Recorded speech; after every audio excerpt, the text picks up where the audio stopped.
This tape is part of the Living Legends collection of the Oklahoma Historical Society. It is a recording with Mr. Alfred Aaronson discussing Tulsa. The date is September 14th, 1971. The interviewer is unidentified.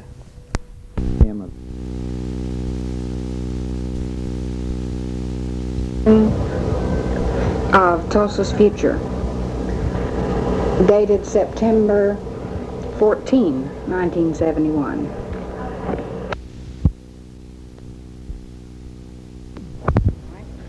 In the history of our beautiful city, there are doubtless quite a number of dates of primary significance.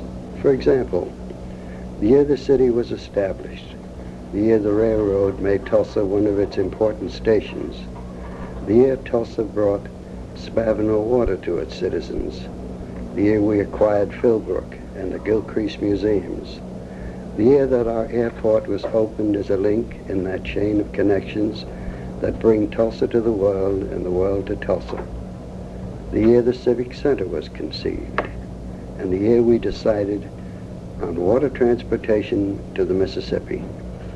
There are surely many other important dates that should be recalled, and our Tulsa County Historical Society, which is located in our Tulsa Central Library, will have the record.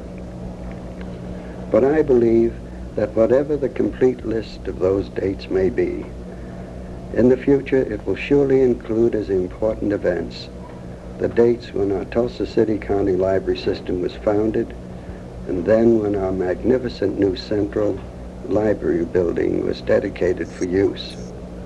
For it is through books that we learn, and through books that we remain students all our lives, even in the years after our formal schooling is done with. It is through books that we learn what our fathers cherished or fought against, and through books that our children and grandchildren will learn what we cherish and what we fight against. In other words, it is through books that each generation is brought into intimate contact with every generation, and thus we remain one, reaching out to each other for mutual strength and comfort. It is not only Tulsans who think Tulsa is a great and beautiful city. Tulsa streets, Tulsa houses, Tulsa buildings, parks, churches, museums, schools, Tulsa faces, the very way Tulsa citizens walk to work and play and worship is something many visitors have commented on. They like what they see when they come here. They are impressed by the neatness, the fresh and sober informality of the men and women who make up this town, whose faces reflect both friendship and pride of place. Visitors comment on the civilized taste that the buildings express, and the ready-plucked Tulsans exhibit whenever things are to be done to keep this lovely city fresh-looking, building new buildings where new construction is necessary, and preserving old landmarks because of a healthy respect for the past and its influence on our lives. Neither newness nor oldness as such is what the Tulsan is after. What he's after is what is right. Sometimes to get that, you need something new. Sometimes it requires the old. The important thing is the right thing, and it's this which has given Tulsa its real strength and beauty. We love this city. Because we love this city, we want the finest things for it, the truly fine things, which can make us, its citizens, ever wiser and ever better human beings. Human beings crave fine things because living under such an influence, they become better, they feel better, they act better, they dream better. They have something better for themselves and something better to hand on to their children, who are in turn inspired to reach out for that which can make life and living a true joy and excitement. I believe Tulsa has all of these things and the potential to become one of the most livable and beautiful cities in our country.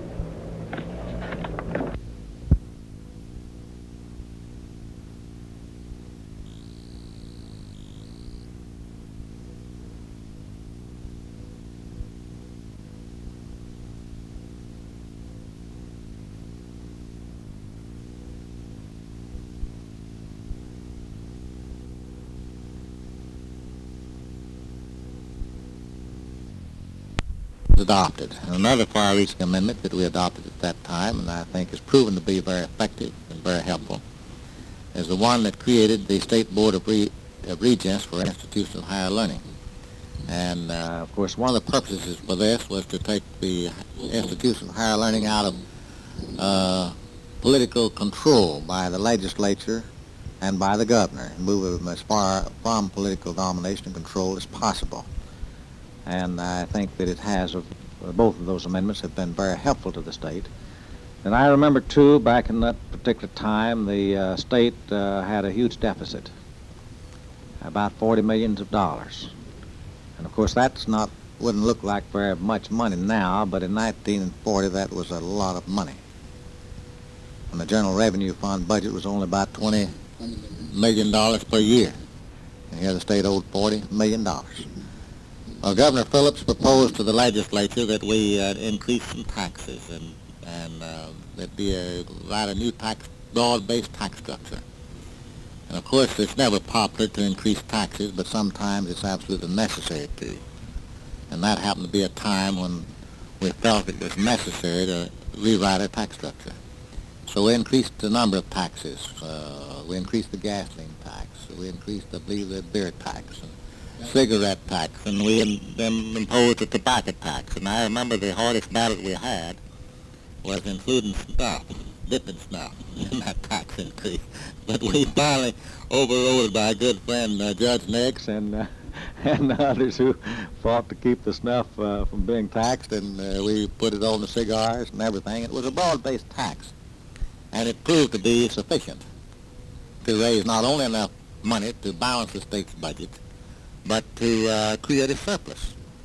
I remember then being a former county superintendent at school and a former rural school teacher, that I was interested in trying to improve the education program. So the first bill I introduced was Senate Bill 14. I'll never forget it. To provide for increase in teacher salaries and other increased benefits for public education. And I was a new member in the Senate, and of course I didn't know a lot that I should have known. And my bill went to committee, and it looked like it never would come out. So one day I asked Jim Reinhardt, who was the floor leader, why I couldn't get my bill out of the committee. Well, he revealed to me some of the facts of political life that I didn't know about until that time. He said, "Have you talked to the governor about it?" I said, "No, I haven't talked to the governor about it." "Well, you better talk to the governor about it." Well, I finally got my bill out of the committee, but the only thing that I recognized about the bill when it did finally come out of committee was my name as author and the number of it. But we finally did pass the bill.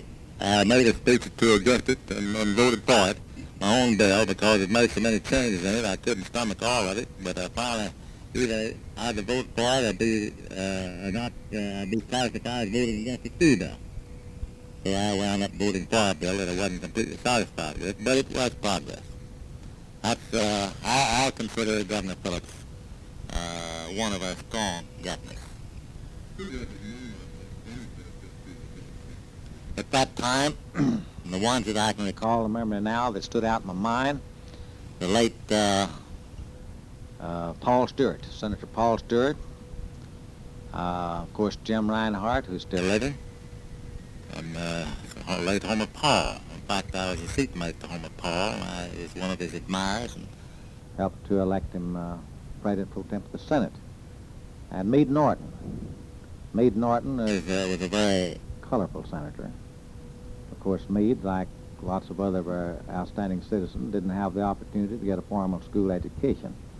But he didn't let it bother him. He talked in his own way, and I remember Meade used to have a habit of looking, well, he studied the bills, and if he decided the bill wasn't what it ought to be, why, after everyone debated and discussed it, Meade would sometime take the floor and address the President of the Senate and get recognition, and then he'd walk down towards the front of the Senate and turn around and face all of us, say, "Now, gentlemen of the Senate, this here is a bad bill and hadn't ought to pass."